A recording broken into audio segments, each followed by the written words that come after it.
And it's time for another basic beer review. And this time it's a pale. We're doing a pale. Oh yeah, no lagers. This time we're doing a pale. So, what have we got? Well, I've had this a bit, hopefully not too long. And it's from Tesco. Just having a look at when it's best before, 2nd of 2026. So still relatively fresh. They tend, I think, to give them about a year on these. That means it was brewed in February, so fairly fresh for supermarket stuff. Let's show you what it is first of all. So this is a Vocation beer. It's the Incognito double IPA, and I'm just holding that up for a second because look at that can art. That is brilliant. I love that. I don't know why. I just love that picture. Just the tree with the bowler hat on. It's just great. And the name Incognito. That is definitely going on my wall. You'll see it on that wall, and you might even see if some of my videos are out of order because of this thing not being on the wall. But I won't put it on the wall just yet. So there you go. Anyways, yeah. So Incognito double IPA is that is definitely going on the wall. It's 7.6% ABV. So that's just about encroaching into double IPA territory, isn't it? I'm just waffling a bit at the moment because it's a bit cold, the can, letting it warm up a bit. But there you go, Incognito, a tree with a hat and a suit on, as you get really. It's citrus, it's hoppy, and it's tropical. Well, there you go. Does it say anything about the hops? It does. It says Cascade, Centennial, Chinook, and Galaxy. So that means it's going to be kind of like a Westy kind of style, or? It's a complex double IPA. It's got a hint of zesty citrus. We've got tropical fruits and resinous pines. It's almost like it's trying to be almost like a 50-50 possibly. Almost like a crossover, like that one I had. Was that like a crossover? I think it was, yeah. The sheep one from... was that from Vocation as well? No, it's from Buxton, that wasn't it? Was it Buxton? Yeah, Buxton, the Wyoming sheep ranch, whatever it's called. Yeah, it possibly could be trying to be a bit like that, but it's 7.6% ABV. I can't wait to try it, to be honest. It's then just the can art itself is amazing. Let's get it cracked open anyway. Let's stop waffling. Let's get a bit in this glass. I'm not going to pour it all in. We're just going to... Ah, yes. So already we're not getting the usual New England IPA colours, which, you know, why would we? With those kind of hops in it, it's not going for the kind of Simcoe and Mosaic kind of style, is it really? Look at that head there. That's nice. That's a nice head. I don't expect to retain it for too long because it's double IPA and they tend not to do that. Colour, it's quite a dark amber. It is hazy though. It's a hazy, dark amber colour. Got to really hold it up to the light to get a bit of colour out of it. But obviously that's because of the style of beer it's trying to be. I think it's trying to be a bit of a Westy with a bit of hazy pale in there as well. But yeah, I'm liking that head though. Nice and creamy, and it's got good head retention. It's just drifting down the side of the glass there, which is absolutely amazing. Smashing, super. That head ain't going nowhere, is it really? I like that. Well, yeah, it looks good. It looks really good in the glass. Looks nice and thick. But there's only one way to find out how nice and thick it is. So let's get a nose on it first. Oh, that's nice. That's nice. It's immediately I'm getting a punch of just hops, just banging me in the face there, and then it's coming like that hoppy dankness, and then followed by a fruitiness.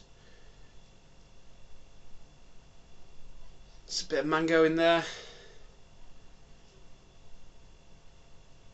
Oh, I'm trying to think what this smells delightful. Like, it really does. I don't know when the first time I kind of did it. It had a bit of almost confectionery sugar kind of smell coming through, and I don't like that in my beers. I know some of the beers do have that kind of. It makes it a little bit too sweet and sickly. And I thought the first time I smelt it, it had a bit of that in the smell, but now I'm not quite getting that. There's a little bit of a sweetness in there, but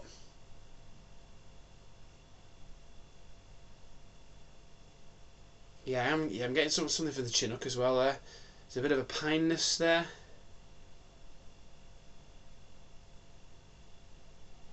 Very dank. Get a little bit of orange. A bit of peach. Fruit sensation, it really is. It's very, very fruity. It smells a little bit sweet, so it'll be interesting to see what the taste is. It's a little bit sugary in the taste, I think, in the smell, I think. But it's very dank. Certainly in the smell there, we're getting a bit of melon, I think, in there as well. Bit of grapefruit. Smells quite complex. I mean, it is a double IPA, but I have been disappointed by quite a few double IPAs that have been a little bit thin, or certainly, you know, things in the 7% to 8% range that have been a bit thin. So let's hope this one is not. Let's hope this one is better than that. So let's dive in. Cheers.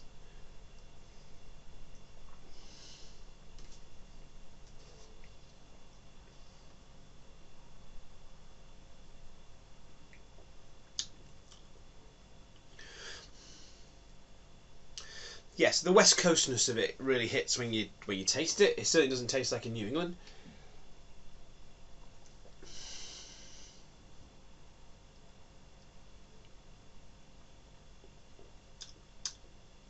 Yeah, again, them pine notes, quite resiny.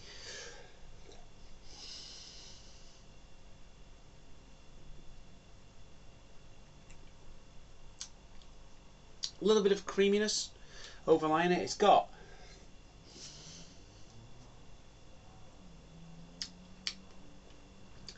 a bit like that Wyoming sheep beer. It's putting me in mind of those American, like the Stone IPA, those kind of doubles. Although not quite as bitter.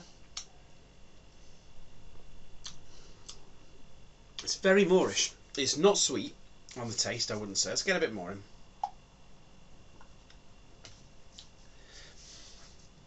I say it's more of a West Coast than a hazy double IPA.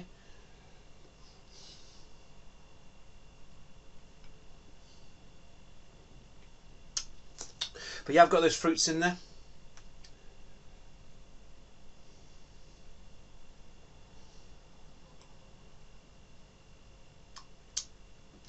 But I'd say it's very moreish.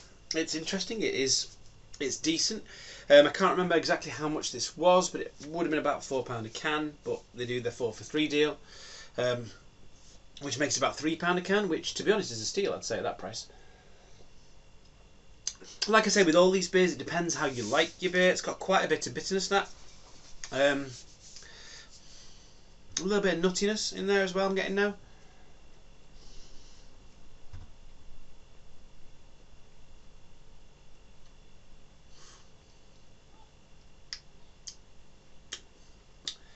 But yeah, it's decent. It's a decent double IPA. It's not astounding. It's different from my style. I'm more of a New England person than I am a West Coast person, really. So I'm not great at reviewing West Coast style double IPAs.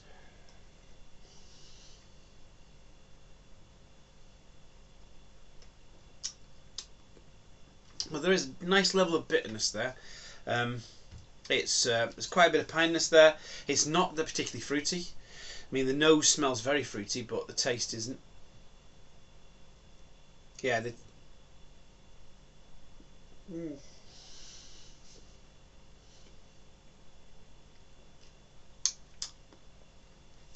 yeah, the taste, I say, is much more piney, much more resiny.